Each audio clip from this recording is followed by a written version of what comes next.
What's up guys, David 122, it's list day. But more importantly, it's the first day of list week. This is something I plan on doing every once in a while just to get a bunch of topics out of the way. Lists are a good way to do it.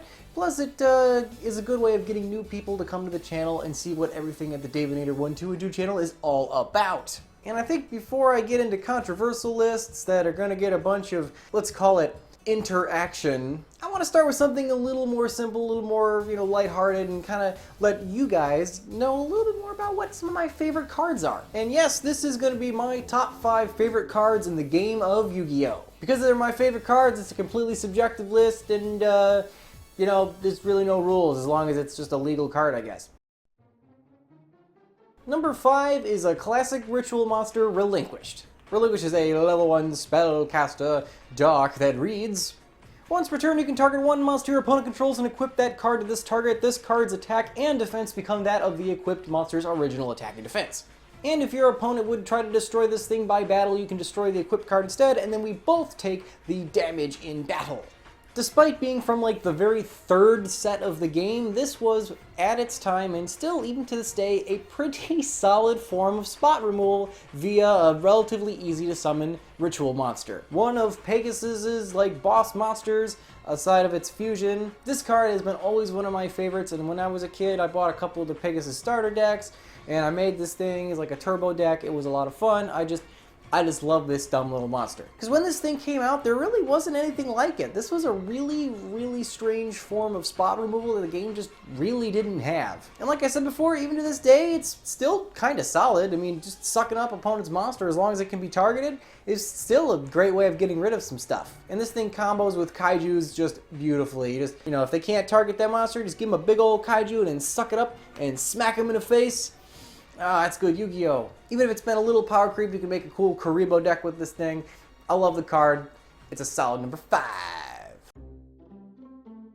Number 4 is the field spell Black Garden. I've always loved Black Garden only because it might be one of the weirdest field spells, if not weirdest spell cards in the entire game. If a monster is normal or special summoned to one player's side of the field, a token, a rose token with 800 attack and defense, is summoned in attack mode to the opposite player's field. If you normal summon a monster, this thing will special summon a token to my side of the field, and if I summon a monster, it'll special summon a token to your side of the field. And any monster normal or special summoned except the rose tokens by this card's effect have their attack cut in half. That attack lost will continue even if this card leaves the field. It also has a really weird third effect where you can target a monster in your graveyard, destroy all plant-type monsters on the field, presumably the tokens this thing is summoned, and you can special summon the target in that graveyard if its attack equals that of all the tokens destroyed, or all plant monsters rather. That never comes up because the likelihood of the plant monsters on the field having the same attack as a monster in the graveyard is going to be pretty low unless you've built the deck to do that. Overall, I just really like the card. It's very searchable. It makes some really, really weird plays happen, and it just, I like tokens. I think tokens are cool. I think it's an underutilized mechanic. I just wish we had, more of it. So overall, I just like it because it's a weird-ass card. 3 is Totally Awesome. I love Totally Awesome because he's probably one of the best control monsters we have in the game, and I think he will be one of the best for a very long time because his effect is extremely hard to power creep.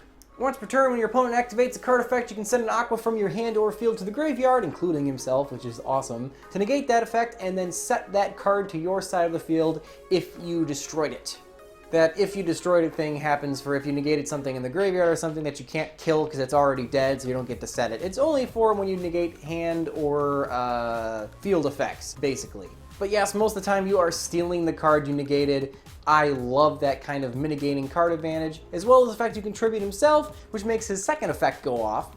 When this card is sent to the graveyard, doesn't really matter from where, but most of the time it's from the field. You can target a water monster in your graveyard and add it back to your hand, including itself. Which means even if this thing gets put to 1 on a ban list at some point, you can still just loop itself. You can put a swap frog back in your hand, you can put a Gamecill back in your hand. There's just so many cool things you can do in a deck that can run this card. I love Toad. Toad is awesome. I'm just going to pause here to remind you guys that yes, I do know that Toad actually has the detach effect to summon a frog from the deck. I don't know why I forgot to mention it. I guess I was just tired when I was recording this. But that effect is really good when you actually are playing frogs. You're not just cheesing this thing out with Bahamut Shark. And I really do like summoning the Dupe Frog on my opponent's turn to draw attacks away from all the other stuff on my field that I might be potentially trying to keep. So yeah, I just love this card.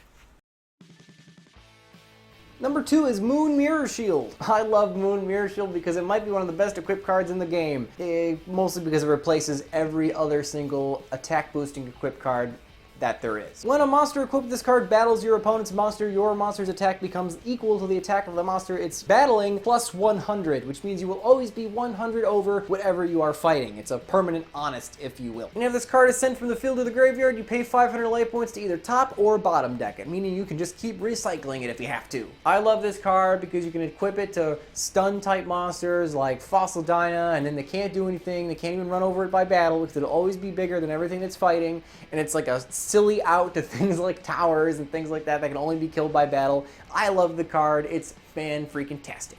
And like I said, it power creeps pretty much every single boosting equip spell there is, except if you want to push for game. And number 1 could be no other card than my Tiny Turtle. Tetsudo Ron-Newman is my favorite card in the game of Yu-Gi-Oh! Because it is so stupid and dumb with how powerful and annoying this little dumb Tiny Turtle is. He's a level 1 water aqua monster with 0 attack and 1800 defense, and his effect is neither player can special summon monsters with 1800 or more attack, which pretty much excludes every single monster in the extra deck that you'd ever actually want to go into, except like, I don't know, Dweller in a rank 4, which is actually a pretty good out to this card, if you're playing Waters. And overall, if you can get this thing in defense position, it's actually kind of annoying for a lot of decks to deal with because you can't even kaiju it away. And 1800 defense is nothing to shake a stick at. It's clearly strategic because your opponent can't special summon anything with any attack greater than it, so they can't special summon anything that could potentially get over it. And as a level 1 Aqua, you can mill this thing with Swap Frog, and there's tons of ways of getting it back from the graveyard.